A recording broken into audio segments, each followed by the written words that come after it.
te remercier pour cette invitation. Donc là, effectivement, je vais essayer aujourd'hui de vous brosser un tableau pendant 45-50 minutes de ces questions de consommation de boissons. Alors, vous l'aurez compris, ma spécialité, c'est les boissons alcoolisées. Je vais essentiellement insister là-dessus, même si j'aborderai en préambule, lorsque je présenterai les boissons, l'eau. Mais de manière globale, on parlera surtout de tout ce qui touche aux questions à la fois de sociabilité, de pratique également, sur un temps, grosso modo, je vais être entre les années 1850 et 1950. De temps en temps, je remonterai un petit peu avant. Je parlerai aussi de la situation un petit peu postérieure. Mais voilà, je ne vais pas faire une analyse, on va dire, chronologique sur le temps. Hein. C'est plus des petits tableaux que je vais essayer de vous présenter sur des thématiques, étant donné le temps qui m'est alloué.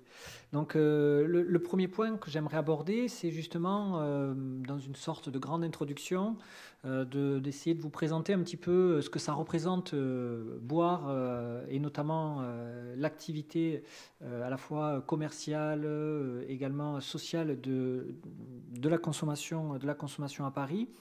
Avec donc une triple entrée sociale, économique et culturelle, pour essayer de vous expliquer que c'est une activité qui est très importante. Alors bien sûr, je ne vais pas ici vous expliquer que c'est une activité vitale, hein. Je pense que c'est clair pour tout le monde, mais il y a un élément qui est un élément central, qui est celui de la sociabilité, qui est bien représenté sur... Pas falloir que je confonde, qui est bien représenté donc sur ce premier document, donc qui est une litho là de Daumier, où on voit en fait quatre types de buveurs qui donc ici partagent une boisson qui est très certainement de l'eau, ou peut-être un vin de ménage. J'en parlerai tout à l'heure. Il faut savoir que les Parisiens consomment énormément de boissons alcoolisées de manière globale, hein. C'est un fait marquant, ça, surtout tout le 19e et tout le 20e siècle. Si on prend juste, donc Marie a dit que j'étais un spécialiste du vin, je suis un spécialiste alors de la consommation du vin et des circuits commerciaux liés au vin, hein. Mais si on prend la consommation de vin, vous voyez là on est en 1900 et on voit que Paris se détache véritablement de la moyenne nationale. On est aux alentours de 230 litres par an, par habitant. Alors, à chaque fois que je vais vous donner des statistiques, il faut bien vous dire que ces statistiques, elles sont extrêmement artificielles, hein. C'est-à-dire que là, par exemple, pour connaître la consommation, on prend le nombre d'hectolitres, hein, qui rentrent dans Paris une année, hein, donc qui passent les octrois et les barrières d'octroi, et puis le nombre d'habitants, quoi. Donc c'est quelque chose de très très artificiel, hein. Donc quand on dit 230 litres par habitant et par an à Paris, bon, en réalité on est beaucoup au-delà pour les hommes, et puis il y a certaines catégories, notamment pour les vins, les enfants, les femmes également, et puis les vieillards, les vieillards malades, hein, qui en boivent beaucoup moins. Bon, bref, tout ça pour vous dire que à Paris on boit beaucoup, hein. Donc là vous avez le vin. Il faudrait rajouter les alcools, hein, donc tout ce qu'on appelle nous les alcools aujourd'hui, hein, qu'à l'époque on appelle les spiritueux. Et si on le ramène à un alcool à 100 degrés, en fait, hein, ce qu'on appelle l'alcool pur, mais on est aux alentours de 5 à 6 litres par an, quoi. En fait, si vous ajoutez toutes les boissons qui sont consommées à Paris à la belle époque, on est aux alentours de 30 litres d'alcool pur par an, quoi, par personne. Okay. Et encore une fois, c'est une moyenne. Donc si vous prenez un ouvrier, l'ouvrier il est quasiment au double, hein. Donc c'est des quantités qui sont des quantités extrêmement importantes. Et alors là je vous ai pas mis, de temps en temps je vous mettrai un petit peu de chiffres et tout ça, mais je n'ai pas voulu vous assommer de statistiques. Mais quand on fait des comparaisons avec les autres villes, bon, Paris est dans le quart supérieur, quoi, hein. Il est battu par essentiellement il est battu par les grands ports de l'Ouest, hein. Vraiment, l'endroit où on boit énormément, c'est ce qu'on appelle à l'époque la Seine inférieure, hein, donc Le Havre, Rouen, et puis par les villes du Nord, hein, les bassins ouvriers miniers du Nord. Ces boissons, elles sont consommées dans des débits, hein, ce qu'on appelle des débits de boissons. C'est le terme qui sera utilisé jusqu'aux années 60. C'est un terme en fait qui est encore utilisé aujourd'hui, hein, d'un point de vue législatif. Ces débits de boissons, là aussi, sont en très grand nombre en région parisienne. Donc là, je vous ai mis une photo qui représente cette dimension sociale de ces débits de boissons. On s'y retrouve à toute heure de la journée. Il y a des débits pour les ouvriers qui sont ouverts dès 3-4 heures du matin et qui les accueillent avant d'aller travailler. Et puis là, vous avez des bourgeois, on va dire, qui sont en train de boire ce que je pense être, à mon avis, ça doit être du cognac, ou en tout cas, c'est une boisson un peu assez singulière, on va dire. Il faudrait regarder avec plus de précision. Donc ces débits en région parisienne, vous en avez 45 000 dans les années 1900-1910. Donc c'est un chiffre qui est un chiffre extrêmement important. Si vous prenez Paris, ça je l'expliquais la semaine dernière lors d'une visite guidée, si vous prenez la ville de Paris intramuros, vous avez dans un rayon de 100 mètres autour de vous, vous avez 13 débits à la belle époque. Donc ça vous donne dans un rayon de 100 mètres. C'est-à-dire que vous avez 13 endroits où vous pouvez consommer des boissons. Donc c'est un chiffre qui est un chiffre extrêmement marquant. Pour vous donner une idée, aujourd'hui on est aux alentours, alors ça évolue selon les années, aujourd'hui on est aux alentours de 8 à 9 000 débits de boissons. Vous voyez, on est passé de 45 000 à 8 à 9 000. Bon, il faut savoir que c'est un métier qui est un métier très très rentable. C'est un métier extrêmement rentable pour les débitants. Un débitant sur de l'eau de vie va faire à peu près une culbute multipliée par 13. C'est-à-dire qu'il vend, je vous montrerai tout à l'heure quand on verra les eaux de vie, il vend ce qu'on appelle des petits verres. Et les petits verres, ils sont vendus 10 à 15 centimes. Bon. Donc c'est très abordable, mais ce sont de toutes petites quantités. Et donc on a des prix de revient qui sont aux alentours pour certaines boissons, aux alentours de 15 à 20 fois même. Donc c'est extrêmement rentable. Alors ces débits de boissons, ils sont de différents types. Et donc bien sûr, vous avez des débits vous avez des lieux où on peut consommer pour certains types de populations. Ah mince, à chaque fois je me trompe, pardon. Donc vous avez des débits pour différents types de populations. Depuis les guinguettes, donc ce qu'on avait c'était l'image d'intro là. Depuis les guinguettes jusqu'au débit où on ne fait que consommer quasiment que du vin et de l'absinthe. Donc vous avez tout un éventail des débits de boissons qui permettent, depuis l'ouvrier jusqu'au bourgeois, de consommer différents types de boissons sur lesquels je reviendrai tout à l'heure. Donc bien sûr, ça rapporte énormément de taxes. Et donc la ville de Paris va prélever tout un tas de taxes sur les boissons consommées. Ces taxes, elles vont être prélevées bien sûr au niveau des octrois, c'est-à-dire cette barrière qui fiscalise la ville de Paris. Et puis il y a des taxes également sur le commerce lui-même de vendeurs de boissons alcoolisées.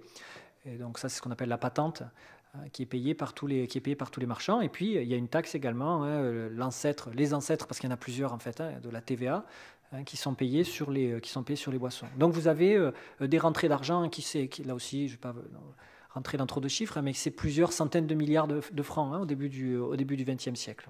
Donc c'est une activité, vous voyez, qui est une activité qui est partagée par toute la population parisienne et qui rapporte beaucoup de moyens financiers pour la ville de Paris.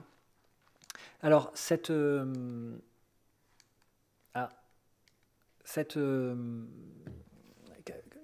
combien dépense une famille moyenne pour ces boissons?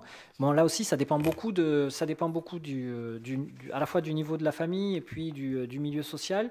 Bon, il faut savoir que c'est très très difficile à savoir en fait, parce que ça repose sur des indicateurs statistiques qui sont souvent des indicateurs statistiques déclaratifs, et les gens mentent. Très clairement, ça quand on lit les rapports, soit des enquêteurs, soit les rapports a posteriori. Régulièrement, la question du mensonge est évoquée, c'est-à-dire que moi j'ai beaucoup travaillé sur une étude qui a été menée en 1913-1914 sur les ménages ouvriers en France, et les ménages ouvriers dans les villes et dans les campagnes.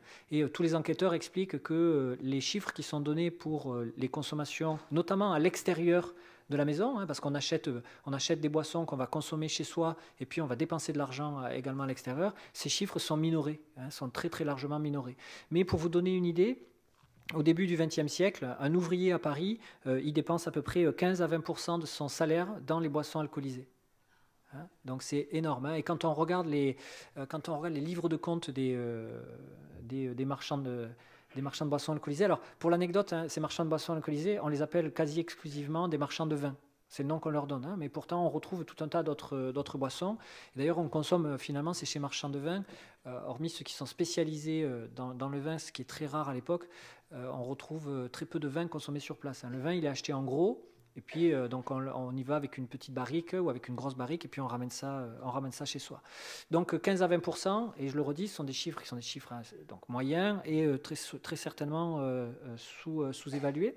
Là, vous avez donc pour une famille en 1951, et donc là on voit que ce qui s'appelle les boissons, hein, vous voyez, on tourne aux alentours de 5, et puis vous voyez que les cadres supérieurs sont aux alentours de 5, et puis les ouvriers, eux, on monte à 8. Hein, du salaire qui est alloué aux boissons.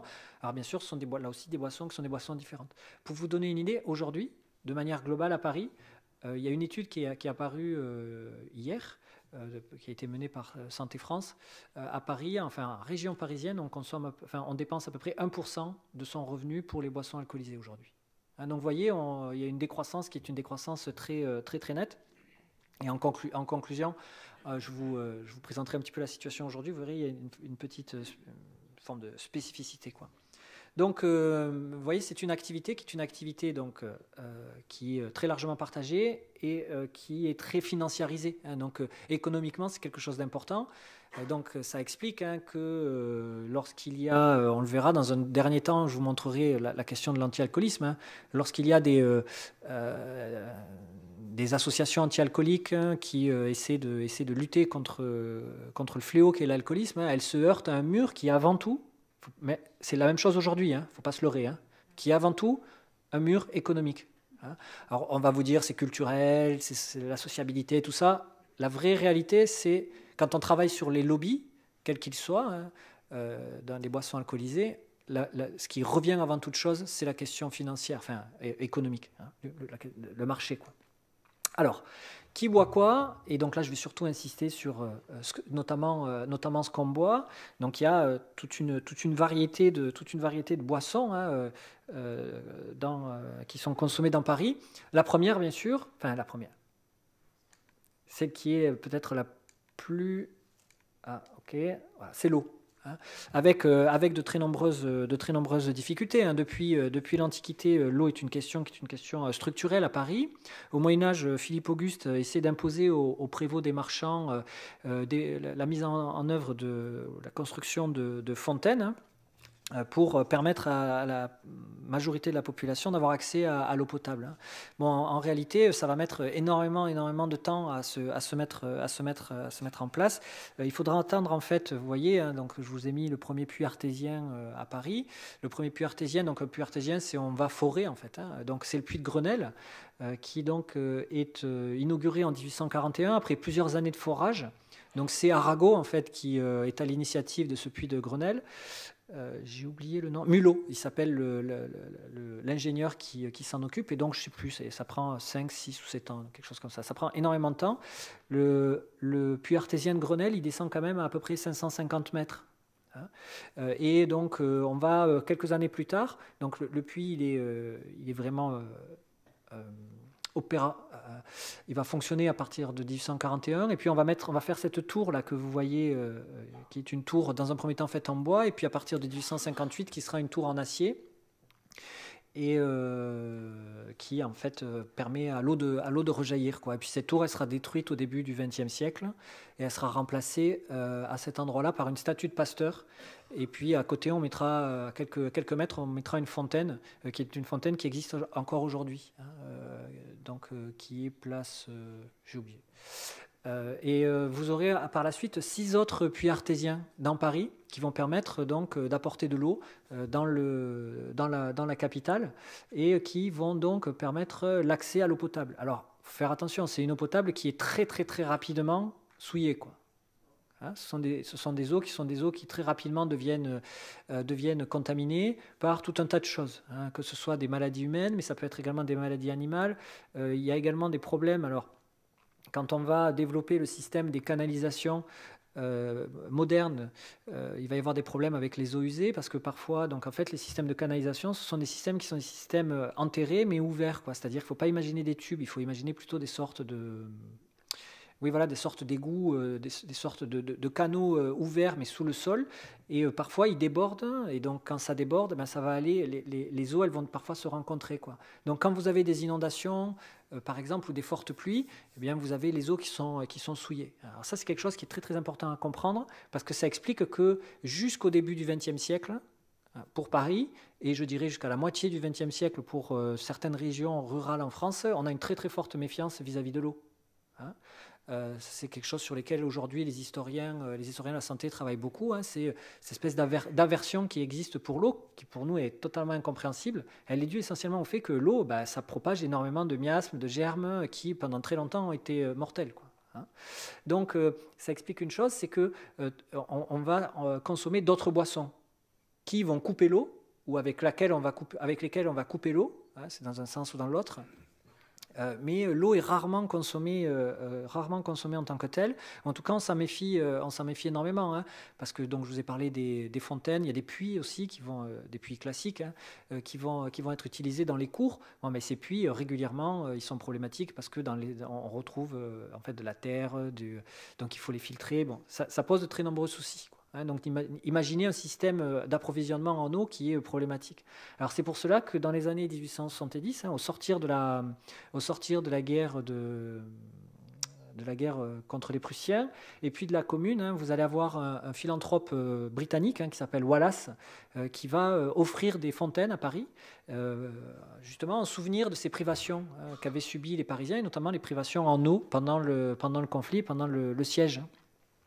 Donc les fontaines Wallace, alors les spécialistes, moi je ne suis pas du tout spécialiste de la question, donc j'en sais rien, hein, je me suis référé à ce que j'ai lu, mais les spécialistes ont tendance à se disputer entre 50 et 100 pour connaître le chiffre, on ne sait pas exactement. Bon. Aujourd'hui on est un peu plus de 100, quoi. Donc là c'est une avancée qui est une avancée majeure, mais encore une fois qui ne va pas d'elle-même. Hein. Sur ces questions, il faut sortir de ces préconceptions très contemporaines. Hein. Par exemple, la question des égouts, hein, elle est au cœur de l'haussmannisation. Et Haussmann, par exemple, était lui-même défavorable au tout à l'égout, quoi. Hein, et il a fallu qu'il y ait eu de très nombreux débats pendant plusieurs années pour savoir si, de pair avec l'haussmannisation, on allait mettre en place les tout à l'égout, quoi. Enfin, le tout à l'égout. Alors, la boisson qui est, on l'a vu tout à l'heure, hein, donc la boisson qui est la plus consommée, c'est le vin, quoi. Hein, le vin est très clairement la boisson de base parce qu'en fait, c'est la boisson qu'on va consommer à tous les repas. Et donc tout le monde consomme du vin en région parisienne, depuis les ouvriers jusqu'aux bourgeois. Alors bien sûr, ce sont des vins qui sont des vins différents les uns des autres, hein. Ce sont des vins qui sont des vins également très très différents d'aujourd'hui. Hein, quand tout à l'heure je vous ai dit qu'on buvait 230 litres en moyenne par jour et qu'un ouvrier était plus aux alentours de 400 litres, pas par jour, pardon, par an, et qu'on était plus aux alentours de 400 pour un ouvrier, c'est un vin qui est un vin beaucoup plus léger qu'aujourd'hui. Hein. Aujourd'hui, on a des vins qui sont aux alentours, on va dire, en moyenne de 13 degrés, 13% d'alcool. À l'époque, on est plus aux alentours de entre 8 et 10, on va dire. Hein. Et puis, c'est un vin qui est coupé. Voilà. Donc, on le boit avec de l'eau. Bon, ça, ce sont des choses, hein, que vous avez peut-être connues dans votre enfance, hein, parce que c'est quelque chose que l'on faisait encore très régulièrement jusqu'aux années 80 à peu près. Hein. Ça s'est arrêté. Le tournant, c'est vraiment les années 80 où on a commencé à consommer les vins différemment, quoi. Les années 1980. Donc tout le monde consomme du vin, et donc c'est un vin qui vient majoritairement à partir de la deuxième moitié du 19e siècle, qui vient du Languedoc. C'est un vin qui, grâce au chemin de fer et grâce à le développement de ce qu'on appelle la viticulture industrielle dans le Languedoc, eh bien le Languedoc, hein, qui fournit à peu près 30, selon les années, entre 30 et 40% de la production nationale, achemine une grosse partie de sa production en région parisienne. Et ce vin, il va être en région parisienne, il va être stocké, transformé, voilà. Et puis il va être concurrencé à partir de la fin du 19e siècle par les vins algériens. Hein, les vins d'Algérie vont venir concurrencer les vins du Languedoc, et ces vins algériens, ils vont dans un premier temps arriver par les négociants languedociens, donc par le PLM, et puis très vite ils vont arriver par Rouen. Et donc va se développer tout un circuit en fait des vins depuis donc le Languedoc pour les vins languedociens, et puis par Rouen et par la Seine pour les vins algériens. Donc ces vins, on a différents types de sortes. différentes sortes de vins. On a des vins qui sont des vins génériques vendus par des épiciers. Donc à gauche, je vous ai mis Julien Damois. Donc Julien Damois, pour ceux qui n'ont pas vu l'expo, mais si vous êtes allé à l'expo, vous l'avez vu. Julien Damois, en fait, c'est le concurrent de Félix Potin. Et donc ces grandes épiceries-là, elles vont mettre en place des structures d'approvisionnement pour faire venir du vin depuis le Languedoc et l'Algérie, alors depuis aussi le centre de la France, et ensuite le stocker dans de grands chais qui sont à proximité de Paris, et puis ensuite pour les transformer, et ils vont vendre toute une gamme, ils ont toute une gamme de vins. Et donc là, Damois, Damois, il a plusieurs qualités de vin, on va dire, hein, mais celui qui vend le plus, là aussi, quand on regarde à la fois les statistiques, on voit que le vin qui se vend le plus, c'est le vin de base, quoi. Hein, ça, c'est classique, hein, chez tous ces grands épiciers, là, ils ont, on va dire, entre 5 et 10 types de vin, mais en réalité, celui qui se vend le plus, c'est le vin de base, quoi, hein, c'est comme ça, quoi, hein, celui qui est vendu en gros jusqu'au milieu des années 50. Donc à côté de cela, vous avez des marques qui commencent à apparaître telles que le Postillon. Le Postillon qui se définit lui-même comme étant le vin parisien. Quand on a certaines publicités, donc qui me dit les vins du Postillon, les vins parisiens. Donc le Postillon, l'origine, c'est une famille qui est une famille de Narbonne, qui va ouvrir, comme font de très nombreux Languedociens, une succursale à Paris pour pouvoir mieux écouler leurs vins. Cette succursale, elle va être rachetée par un Parisien, et donc ça ne s'appelait pas à l'époque les vins du Postillon, ça s'appelait Gerbeau. Donc ça va être racheté par un Parisien, et ce Parisien, il va en faire les vins du Postillon. Et en fait, les vins du Postillon, c'est un précurseur, hein, c'est, on va dire, dans les années 1930, le premier à avoir une marque qui est une marque de vin hors, on va dire, les vins d'Amois, les vins Félix Potin. Donc c'est en fait un vendeur de vin pur qui crée sa propre marque. Et donc il va appeler les vins du Postillon. Donc ça va donner par la suite tout un tas d'autres... Il y a de nombreuses autres sociétés qui vont copier cette stratégie-là, donc on appelle les vins de marque. Et donc vous en connaissez certains, c'est GVor, Primior, Kiravi. Je pense que certains d'entre vous ont dû connaître Kiravi, qui a existé jusqu'aux années 80-90. Bon, voilà. Donc eux, ils s'inscrivent en fait dans la continuité de ce que faisaient les vins du Postillon.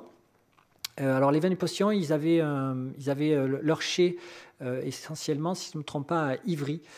Et c'est là où ils stockaient et où ils transformaient leurs vins. Donc quand je dis transformer, c'est le terme qu'on utilise, techniquement, on utilise le terme de confectionner. Mais en réalité, c'est ce qu'on appelle du coupage. En fait, on fait venir des vins d'Algérie, on fait venir des vins du Languedoc, on fait venir des vins du centre, on mélange tout ça pour essayer de faire un vin plus ou moins standard. Et voilà, donc ça s'appelle du coup. Ça s'appelle du coupage, hein, eux ils parlent de confection, bon, on est là dans un euphémisme. Voilà. Alors à côté de cela, vous avez des sociétés, des entreprises, hein, ou des entrepreneurs qui vont se spécialiser dans l'écoulement de vin en bouteille et aux particuliers. Et je vous ai mis le plus connu, il y en a d'autres. Hein. En fait, Nicolas, il copie un autre. Hein. Même s'ils ne le disent pas dans leur publicité, ils expliquent qu'ils sont les premiers à l'avoir. C'est pas vrai en fait. Hein. Ils copient quelque chose qui venait d'Angleterre, en fait, qui était la vente de vin à la bouteille aux particuliers. Et donc Nicolas va être fondé en 1859, c'est assez ancien. Et va très rapidement ouvrir des succursales. Hein. C'est-à-dire que dès les années 70, vous avez déjà une trentaine de succursales. C'est un vrai succès, Nicolas. Hein. Ça, par contre, il n'y a pas... on ne peut pas revenir là-dessus. Hein. Il mente sur énormément de choses. Hein, notamment, si vous allez chez Nicolas, vous verrez écrit depuis 1800, alors je crois que c'est 22, hein, sauf que Louis-Nicolas est né en 1821, donc bon, c'est juste qu'en fait, il rachète, ça c'est classique dans le monde du vin, en fait, on utilise la date la plus précoce, alors déjà parce que c'est un signe de légitimité, et c'est parce qu'en fait, on utilise la date de la première maison qu'on a rachetée. Donc en gros, Louis-Nicolas, il s'est associé avec une maison qui, elle, avait été fondée dans les années 1830 et qui elle-même avait racheté une maison qui avait été fondée en 1821 ou 22, je ne me souviens plus. Donc ils utilisent cette date-là. Bon, ça c'est une stratégie qui est une stratégie classique. Hein. Alors bien sûr, quand on leur dit, ils n'aiment pas. Hein. Surtout quand leur communication est basée sur ça. Quoi, hein. Mais donc Nicolas va devenir la première maison à succursales multiples viticole, hein, ou vinicole, donc qui va écouler du vin avec un pouvoir notamment de communication extrêmement fort. Donc là, vous avez donc le fameux Nectar, hein, c'est le surnom du petit personnage. Voilà, alors, tous ces vins, ils arrivent essentiellement, parce que je vous ai parlé du Postillon à Ivry, mais tous ces vins, ils arrivent essentiellement à un endroit, c'est Bercy. Hein, donc Bercy en fait est créé pour remplacer le quai Saint-Bernard. Hein, à l'origine, la première halle au vin, elle était là où vous avez Jussieu aujourd'hui. Hein, les premiers entrepôts vinicoles à Paris, ils étaient à cet endroit-là. Là, vous avez Jussieu, un quai Saint-Bernard. Ils ont été détruits dans les années 70, je dirais, quelque chose comme ça. Il me semble que c'est les années 70. Mais les entrepôts du quai Saint-Bernard, ils sont trop petits. Et puis, surtout, si vous allez entreposer votre vin quai Saint-Bernard, vous devez payer une taxe. Donc, l'État décide, la municipalité, avec l'aide de l'État, il y a tout un tas de négociations, là, décide de faire à la limite de Paris un nouvel entrepôt. Hein, donc, c'est Bercy qui va naître donc, dans les années... plus 1860, hein, c'est 1869 l'inauguration de Bercy, donc c'est extrêmement vaste, hein, c'est 40 hectares et donc sur ces 40 hectares on a des entrepôts qui vont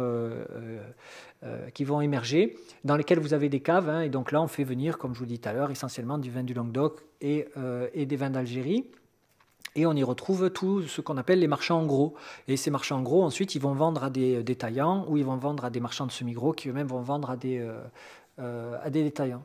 Donc Bercy va exister à peu près jusqu'aux années 1980, quand les chais vont être abandonnés. Et puis, petit à petit, par morceaux, les chais vont être détruits. Alors aujourd'hui, il ne reste plus grand-chose de Bercy. Hein, il reste une vigne qui n'existait pas à l'origine. Hein. La vigne, en fait, elle a été mise là pour rappeler le passé vitivinicole de Bercy. Et puis, si vous allez vous balader dans le parc de Bercy, il reste une chose, c'est les rails au sol.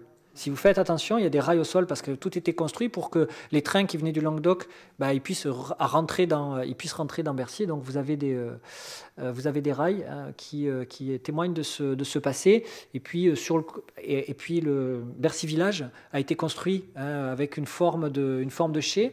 Et en fait, derrière Bercy Village, vous avez un bâtiment qui a encore un vieux chai qui est, je vais me tromper, mais c'est quelque chose comme le musée de l'illusion ou quelque chose comme ça. De l'art forain, voilà, c'est ça. Alors ça, c'est là, si vous allez le voir de l'extérieur, à chaque fois, j'essaie d'y aller et j'essaie de rentrer, mais je vois jamais personne. Non, je sais, mais je veux dire, quand j'y passe, je me dis, bon, je vais y rentrer, je vais arriver à voir quelqu'un. Mais non, j'aimerais bien voir dedans, parce que là, c'est des chais, hein, c'est des chais qui ont été réhabilités. Les chais, ils sont souvent réhabilités parce que ce sont de très, très grands espaces. Hein, donc moi, je suis originaire de Sète, où il y avait énormément de chais. Et les chais, ils ont tous été utilisés pour faire des centres commerciaux, des supermarchés dans un premier temps, des garages pour voitures, ou pour des fois, il y en a un qui a été transformé en caserne, par exemple, pour les pompiers. Bon, il y a tout un tas. On utilise beaucoup les espaces pour cela. Alors, autre type de boisson, les apéritifs. Les apéritifs, là aussi, vous avez des apéritifs qui sont des apéritifs typiquement parisiens, ou en tout cas développés par des sociétés qui sont des sociétés parisiennes.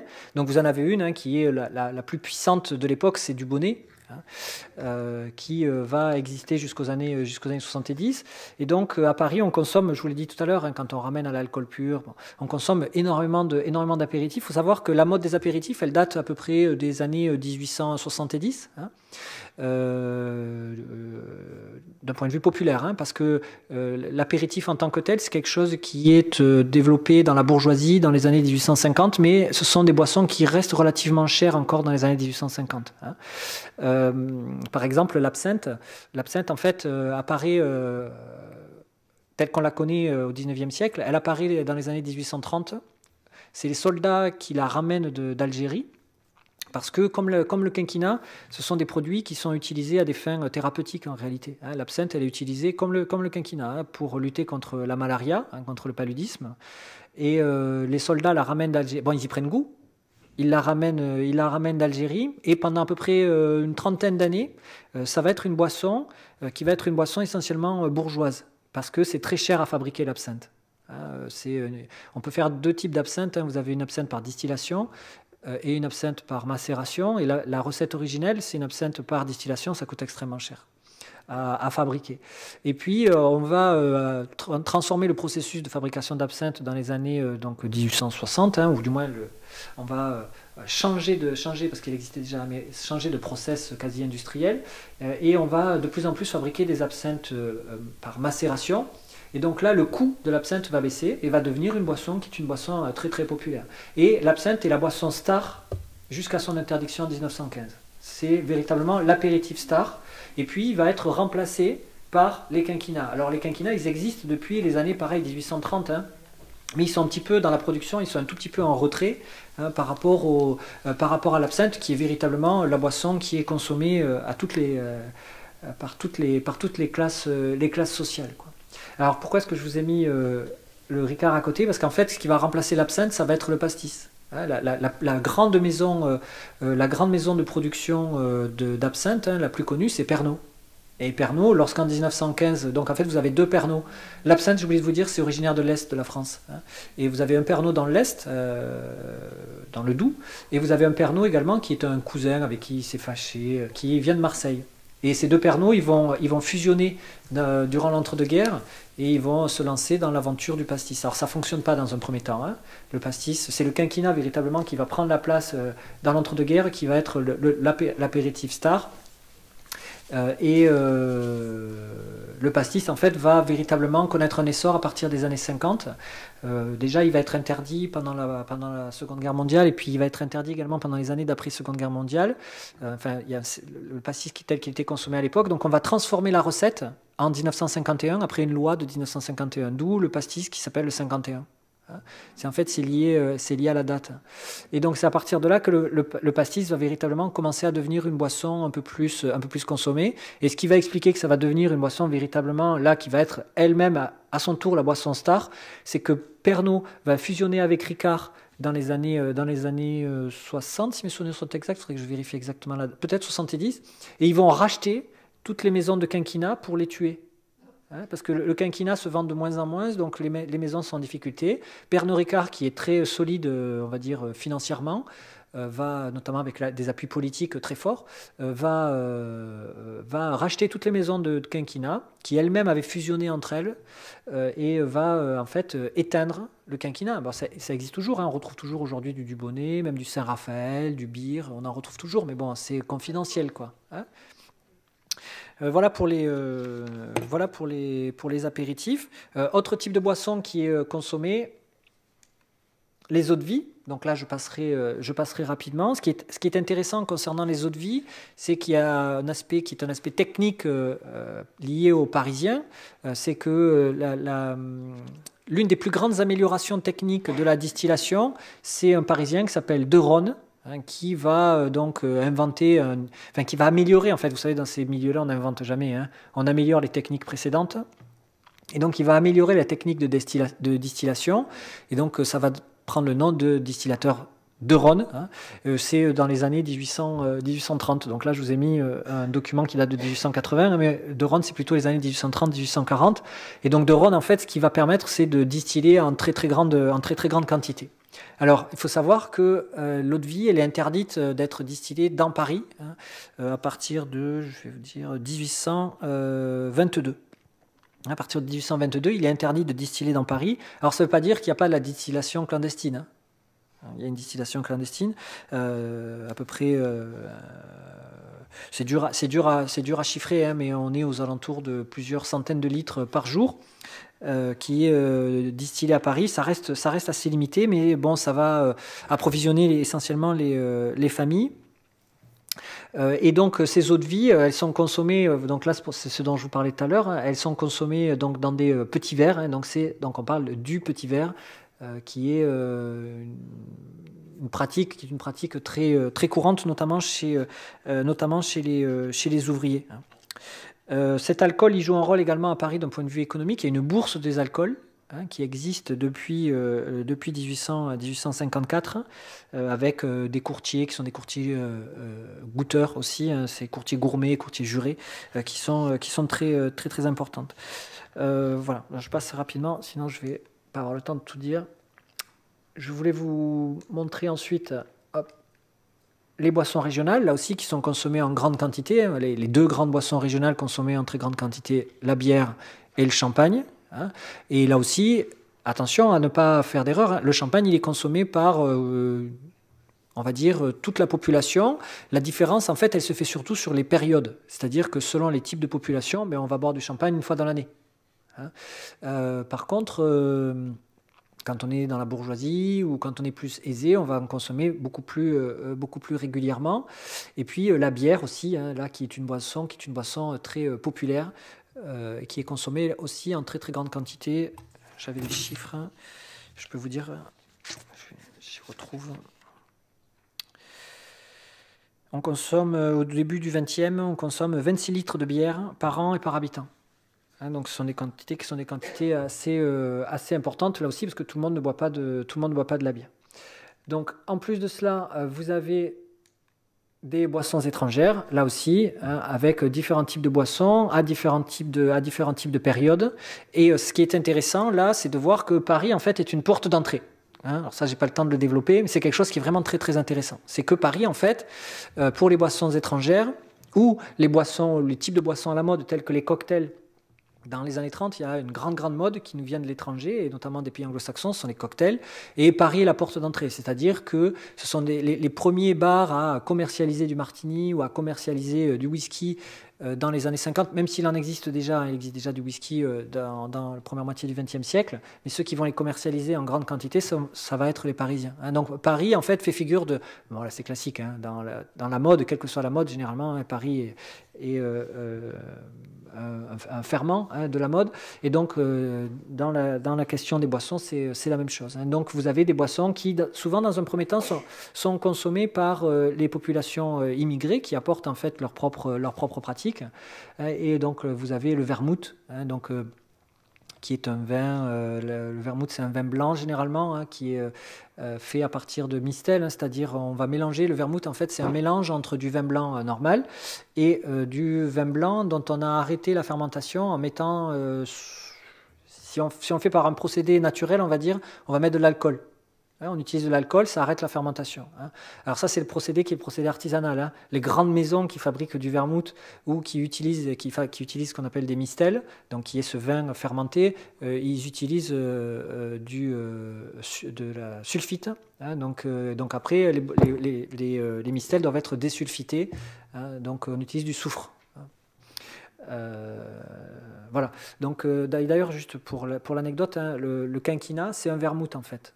Pour ceux qui ont déjà bu du quinquina, le quinquina en fait c'est un vermouth donc avec mistel et vin blanc dans lequel on a ajouté également des écorces donc d'un arbre qui s'appelle le quinquina quoi. Et donc vous avez tout un tas de boissons comme ça qui sont avec cette base là de vermouth et dans lesquelles on va mettre des plantes. Hein. Alors ça peut être des feuilles de coca par exemple. Hein. C'est la grande mode au début du XXe siècle. Hein. C'est des boissons aux feuilles de coca. Et donc comme par exemple les vins Mariani, qui sont réputés pour vous donner de la pêche, quoi, hein, et qui auraient influencé le Coca-Cola. Bon là, c'est c'est le genre de légende qu'on entend. Ça n'a jamais été prouvé, quoi. Je suis allé trop vite. Alors, voyons voir maintenant dans un dernier temps les conséquences en fait de cette. Ah non, mais j'ai oublié de vous dire une chose. Excusez-moi. Avant que je passe aux conséquences. Les Parisiens fabriquent également leurs propres boissons. C'est ce qu'on appelle les vins de ménage. Hein, le vin de ménage. Alors en fait, ça n'a le nom de vin ce n'a de vin que le nom, hein, parce que ce ne sont pas des... sachez que pour le vin, il y a une définition très précise hein, qui date de 1889. Hein, le vin, ça ne peut être que la fermentation de vendange. Donc là, en l'occurrence, on est sur des boissons qui sont des boissons qui doivent titrer moins de 2 degrés d'alcool et qui sont tolérées dans Paris. Alors, sachez que ça entraîne... Alors, moi, j'ai découvert ça, en fait, par le biais de la crise de 1907, parce que lorsqu'il y a la grande crise viticole en 1907, les Languedociens, les députés languedociens, à la tribune, ils attaquent les vins de ménage parisiens, parce qu'ils considèrent que les vins de ménage parisiens font concurrence aux vins languedociens. Donc, ces vins de ménage, donc, qui en réalité sont appelés également boissons de ménage, sont fabriqués par les Parisiens à partir de fruits secs, de sucre et d'eau, qu'on fait macérer, et ils n'ont pas le droit de dépasser 2 degrés. Bon, alors comme c'est chez les gens, on ne peut pas véritablement vérifier, mais ces vins de ménage, en réalité, ils sont autorisés dans quasiment toutes les villes françaises.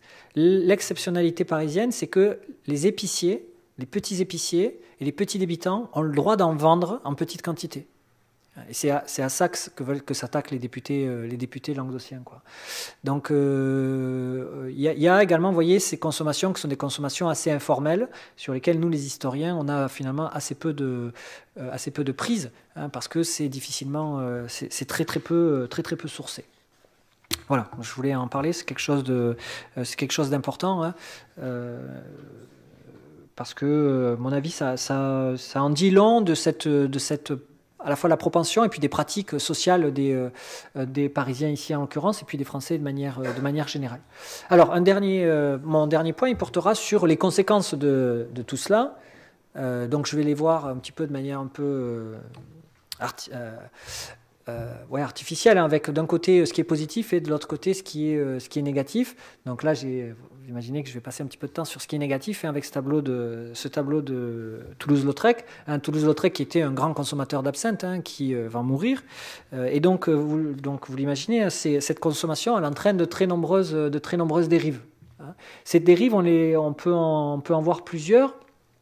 La toute première, qui là apparaît dans toutes les sources, c'est la fraude. Ces boissons alcoolisées, elles sont toutes fraudées. Toutes. Vous prenez les plus simples, hein, la plus simple, le vin. Le vin, il y a tout un tas de fraudes sur le vin. La plus courante étant ce qu'on appelle le mouillage. En gros, on met de l'eau dans le vin. Mais vous en avez tout un tas d'autres. Il y a le vinage, il y a la coloration. Vous avez également l'adjonction de produits interdits. Bon, il y a tout un tas de fraudes pour transformer le vin. Donc là, vous avez un exemple qui est un exemple qui est une estampe, hein, de la deuxième moitié du 19e siècle, hein, où donc vous avez un marchand de vin qui est en train de mouiller son vin, c'est-à-dire de rajouter de l'eau. Mais vous avez des boissons alcoolisées un peu plus élaborées qui sont également fraudées. Hein. Tout à l'heure, on a parlé de l'absinthe. Il y a de très nombreuses absinthes, hein, qui sont fraudées. Alors, qu'est-ce qu'on a comme fraude à l'absinthe? Essentiellement, des produits qui sont des produits interdits qu'on va retrouver dans l'absinthe, ou des fabrications d'absinthe sans absinthe. Hein. Donc, on fait des produits alcoolisés qui ont la couleur de l'absinthe et dans laquelle on va mettre des intrants, hein, donc des ajouts, qui vont donner un goût qui ressemblera à l'absinthe. Donc ça, on en retrouve là aussi chez de très nombreux débitants. Et c'est une pratique courante.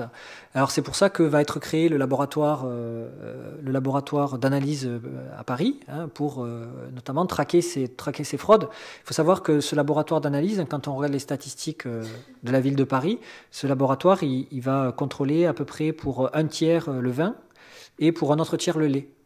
Voilà, pour vous donner une idée de la fraude, hein, et tout le reste, hein, c'est d'autres types de produits solides ou liquides. Alors après, vous avez, je vous en ai parlé tout à l'heure, hein, la distillation dans Paris qui est interdite.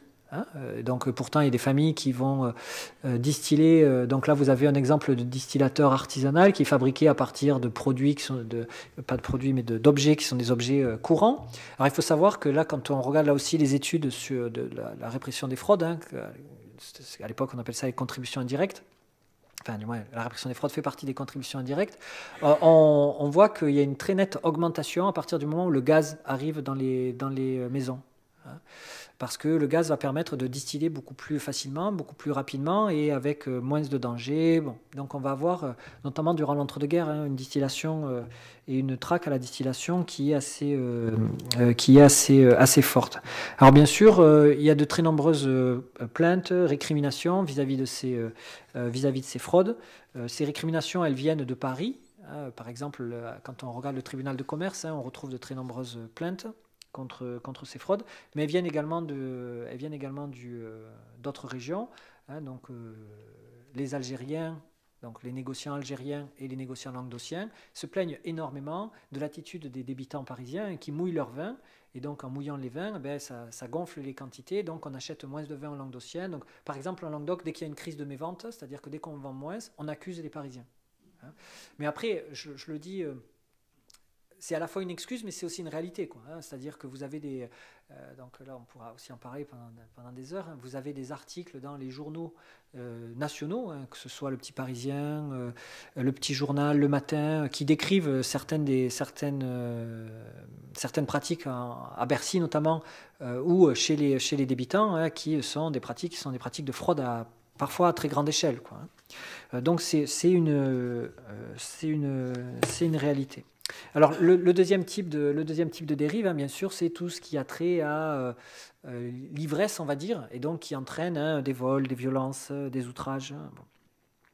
Donc là, si on consulte la presse et les mains courantes de la préfecture de police de Paris, c'est tous les jours. tous les jours, tous les jours, tous les jours, il y a des problèmes liés à l'alcoolisation. Alors, le plus grave, hein, c'est les meurtres, hein, genre des assassinats. Des fois, c'est tout autant dramatique. Hein. En 1903, par exemple, hein, Le Matin raconte qu'un ouvrier de 45 ans monte avec ses camarades la colonne de Juillet. Donc, pour fêter le lundi, vous savez, les ouvriers, ils ne travaillent pas souvent le lundi, ils fêtent le lundi. Bon. Donc, ils fêtent le lundi, ils montent sur la colonne de Juillet. Et puis, en haut de la colonne, il est pris de cafard, il se jette. Et donc, suicide. Hein, et donc, il était sous. Ses camarades expliquent qu'il était sous et que c'est très certainement l'ivresse qui l'a poussé à se suicider. Vous avez également de très nombreux cas qui mêlent prostitution et ivresse. Hein, et donc, prostitution et ivresse chez le client, mais aussi chez la prostituée. Hein, parce que là, il faut se replacer dans le contexte de l'époque. Aujourd'hui, si vous avez un accident et que vous êtes ivre, ça sera une circonstance aggravante. À l'époque, c'est une circonstance qui va plutôt vous essayer de vous... Enfin, du moins, on va l'utiliser comme excuse pour essayer de se sortir de la situation, quoi, hein. Donc moi, j'ai beaucoup travaillé sur l'alcoolisme en temps de guerre, et les soldats, dès qu'ils font une bêtise, ils disent « j'étais ivre, je m'en souviens plus ». Voilà. Et ça, généralement, c'est plutôt accepté par les autorités. Hein, c'est-à-dire que c'est une excuse. Hein. J'avais travaillé par exemple sur un soldat qui avait été fusillé et il avait essayé de s'en sortir comme ça en expliquant qu'il était ivre, sauf que personne ne l'avait vu ivre. Vous voyez ? Donc c'est problématique, quoi, hein. Et donc en cherchant dans les mains courantes de la préfecture de police de Paris, j'ai trouvé par exemple un exemple d'une prostituée qui explique qu'elle se prostituait parce qu'elle était ivre. Vous voyez ? En fait, on essaie de trouver une excuse, en fait. Hein, donc, voilà. C'est une circonstance qui va être plutôt atténuante. Et puis, alors, là, je vous ai mis cette lithographie, parce que cette lithographie, en fait, elle vient, donc, vous voyez, c'est 1871, et donc, souvenir de la commune, et où on voit les communards qui sont tous ivres, voilà. Et il faut savoir qu'à la suite déjà, durant la commune, hein, et à la suite de la commune, une des principales attaques contre les partisans de la commune, c'était des soifards, qu'ils étaient ivres. Et donc, ça, en fait, c'est une lithographie qui est anti-commune, quoi. C'est dans un ouvrage qui est contre la commune. Bon, c'est dans ce contexte que va naître le mouvement. Anti-alcoolique, parce qu'en fait, on va essayer de comprendre comment est-ce que on perd la guerre en 1870, pourquoi est-ce que la commune arrive. Et une des explications, c'est que les Français boivent trop. Donc, vous allez avoir un mouvement qui va se développer dans les années 1870. Ce mouvement, dans un premier temps, il est éclaté. C'est un mouvement qui est très très éclaté et qui va, je vous passe sur le mouvement, hein, mais qui va s'unifier au début du XXe siècle dans une association, hein, qui va s'appeler, donc vous l'avez à gauche, hein, donc qui va s'appeler la Ligue nationale contre l'alcoolisme. Et donc cette association, elle va regrouper toutes les anciennes associations qui s'étaient créées dans ces années 1870. Hein, il y en a 4 grosses qui en fait imitent un petit peu ce qui se fait dans les pays anglo-saxons. Il faut savoir qu'il y a des associations très puissantes, hein, aux États-Unis, en Grande-Bretagne, qui elles sont beaucoup plus religieuses, enfin du moins avec une dimension religieuse beaucoup plus forte qu'en France. En France, ce sont surtout des associations qui sont portées par les médecins dits hygiénistes, hein, qui sont les ancêtres des addictologues d'aujourd'hui. Et donc ils vont faire des statistiques, des études, des enquêtes, tout ça. Il y a vraiment toute une bibliographie très très abondante. Et donc vous voyez que là sur la carte, donc cette carte, hein, qui est donc la consommation d'absinthe, et vous voyez, je ne sais pas si vous arrivez à bien voir, mais Paris est très noir, quoi. Hein, Paris est très noir et en fait est aussi noir que le sud, quoi. Hein, vous voyez, c'est quelque chose qui est contre-intuitif. On consomme énormément d'absinthe dans tout l'arc méditerranéen. Moi, j'avais fait l'an dernier ou il y a 2 ans, j'avais fait justement dans un colloque, j'avais fait une intervention sur comment est-ce qu'on luttait contre l'alcoolisme dans des pays viticoles. Et en fait, on y lutte contre l'alcoolisme, on y lutte essentiellement contre les boissons dites aujourd'hui spiritueuses, et donc essentiellement l'absinthe, mais non pas contre le vin. Hein, parce qu'en fait, le vin, c'est une boisson qui est dite hygiénique et qui est considérée comme étant bonne pour la santé. Hein, et c'est présenté très régulièrement comme étant un rempart contre l'alcoolisme. Hein, et c'est une des singularités du mouvement anti-alcoolique français, c'est que c'est un mouvement qui est un mouvement dit tempérant. C'est-à-dire que vous pouvez, quand vous avez des restaurants de tempérance qui sont des restaurants spécialement faits pour lutter contre l'alcoolisme, on va vous servir du vin. Hein, c'est quelque chose qui aujourd'hui nous paraît complètement fou, quoi, hein, mais on ne considère pas le vin comme étant un alcool. Hein, le vin considéré comme un alcool, ça date des années 1960. Quoi. Avant cela, c'était considéré Le terme exact, c'est boisson hygiénique, hein, qui est un terme en fait qui est forgé dans les années 1820 pour d'autres types de boissons et qui va avoir une très très forte popularité avec Pasteur, hein, qui dira le vin est la plus saine et la plus hygiénique des boissons. Sauf que quand il le dit dans un contexte particulier. Et il ne le dit pas pour la raison qui sera exploitée par la suite.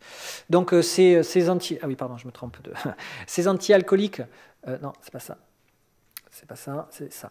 Ces anti-alcooliques, ils vont avoir une activité extrêmement forte, hein, par le biais notamment de distribution de café, distribution de lait. Et donc là, vous avez donc dans le quartier de Plaisance, hein, vous avez une coopérative ouvrière à laquelle est associé donc un chariot, hein, donc le chariot est lui-même, vous le voyez, sponsorisé par la Ligue nationale contre l'alcoolisme, et elle distribue des boissons qui sont des boissons non alcoolisées. Donc il y a une activité qui est une activité assez forte, et en fait le mouvement anti-alcoolique, il est à son fait au moment de la Première Guerre mondiale. Ce qui explique, je vous l'ai dit tout à l'heure, l'interdiction de l'absinthe en 1915. Parce que l'absinthe, c'est l'ennemi. Donc l'absinthe, on la surnomme la fée verte, mais dans le mouvement anti-alcoolique, hein, on l'appelle l'enfer vert, ou on l'appelle le diable vert. Bon.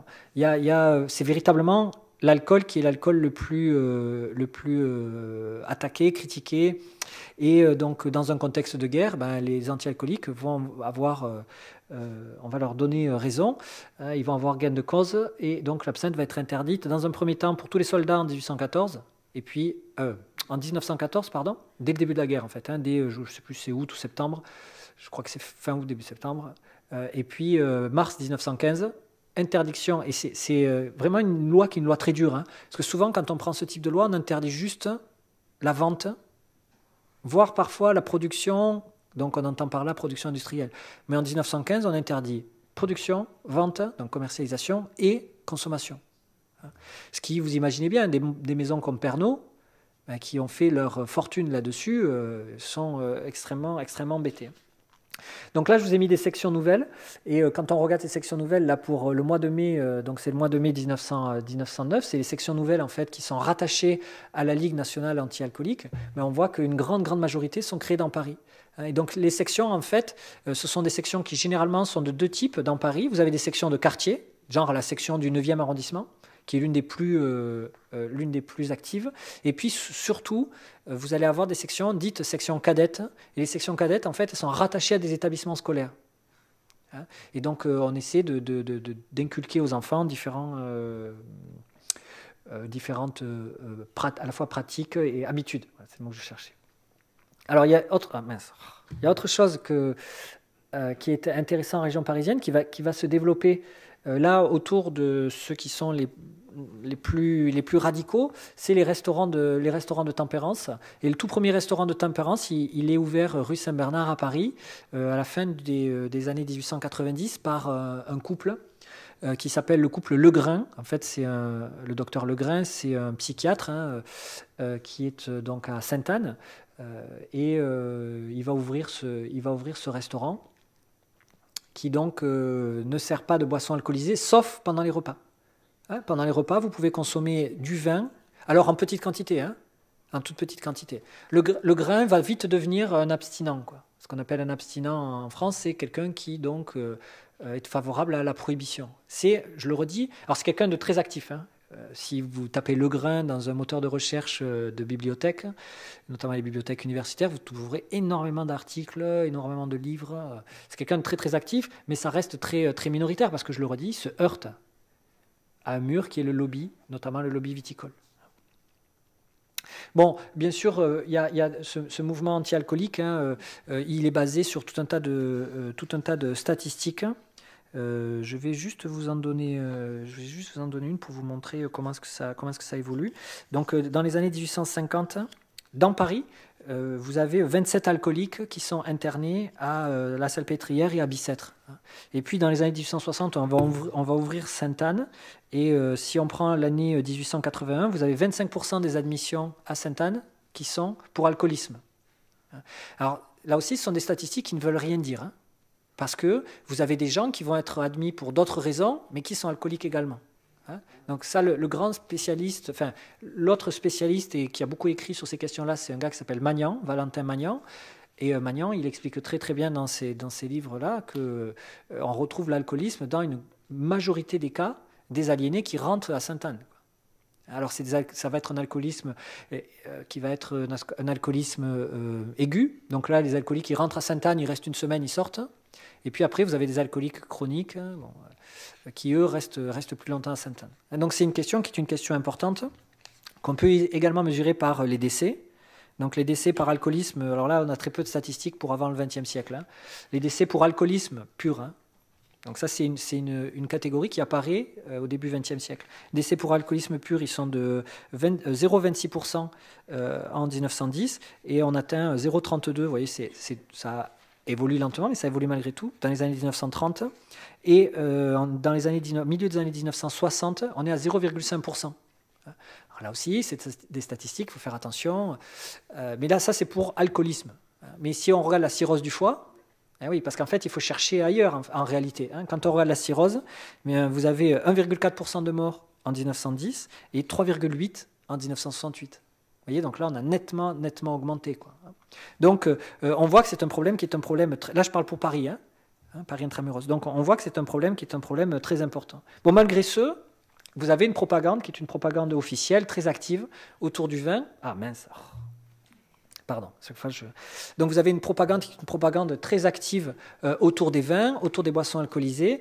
Cette propagande, on la retrouve à divers endroits, divers moments, on va dire, dans Paris. Bon, les expositions universelles, quand on regarde, je ne sais pas si vous savez, mais les expositions universelles, à la suite des expos, on a ce qu'on appelle des rapports, hein, qui sont des rapports par section. Et les sections, elles correspondent à des domaines. Hein, et donc, vous avez le domaine des boissons.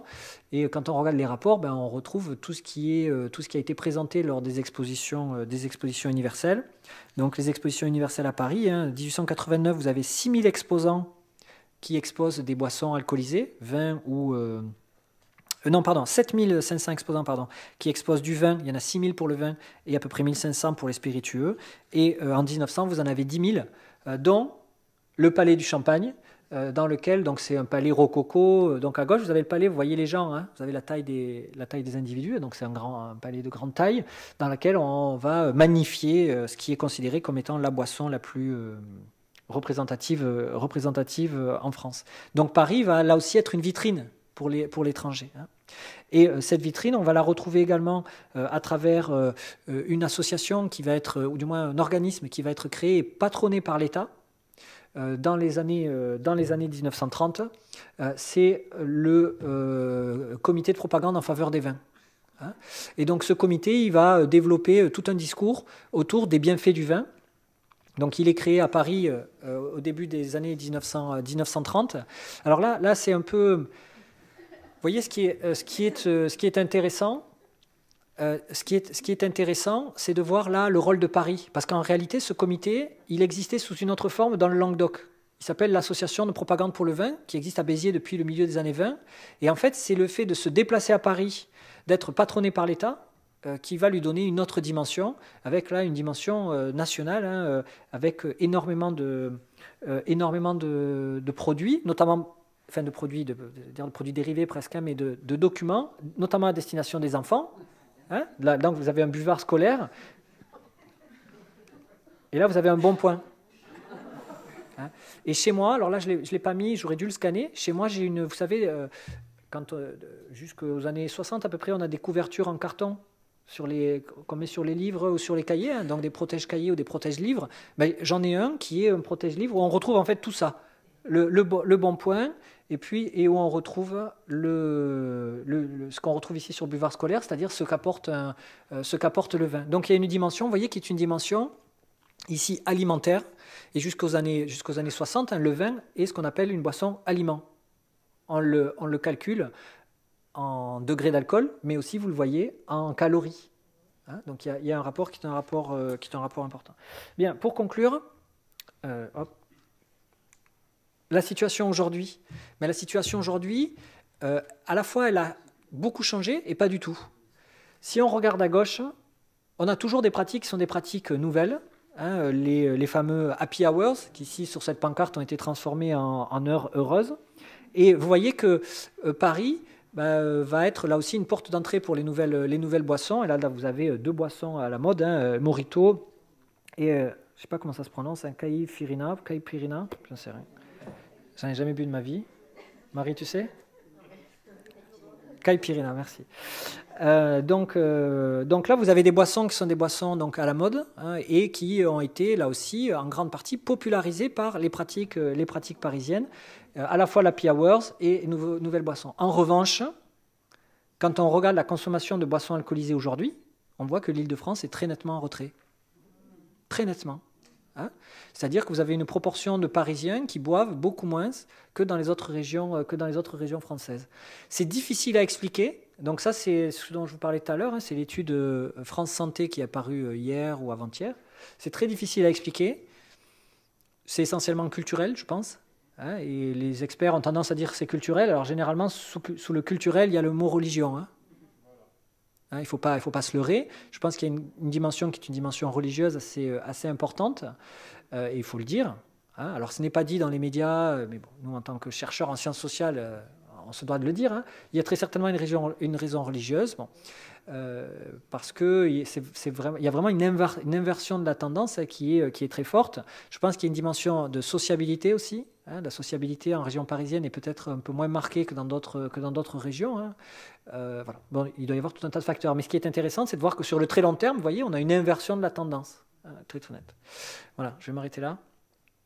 Je vous remercie beaucoup pour votre attention.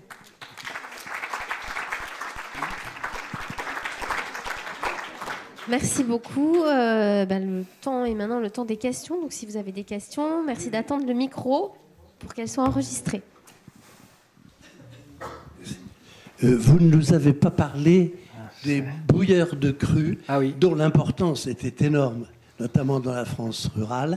Quelle était leur activité? Pourquoi ils sont montés aussi haut? Et pourquoi Mendes France les a supprimés dans les années 1950?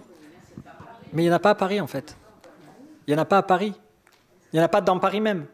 Donc c'est pour ça que j'en ai pas parlé, mais vous en avez en région parisienne. J'aurais pu en parler pour la région parisienne, pour l'Île-de-France. Les bouilleurs de cru, alors c'est une question qui est extrêmement compliquée, à tel point que aucun historien n'a jamais écrit là-dessus. Hein. C'est une question qui est très touffue. Alors en gros, le droit de bouillage de cru, ou le droit du bouilleur de cru, c'est la possibilité pour un producteur de distiller, selon les périodes, certaines quantités, qui évoluent en fait, hein, de fruits, de vin pour certains, pour produire leur propre alcool, okay, pour produire leur propre boisson alcoolisée. C'est un droit qui va être régulièrement attaqué pour deux raisons. La première, c'est parce qu'il fait concurrence aux marchands en gros, et parce qu'il fait concurrence, on va dire, à la filière traditionnelle. Et la deuxième raison, c'est parce que si vous avez cette exemption, c'est moins de taxes pour l'État. Donc ce sont les deux raisons qui vont expliquer que ça va être régulièrement attaqué. À partir du début du XXe siècle, les bouilleurs de cru deviennent l'une des cibles du mouvement anti-alcoolique.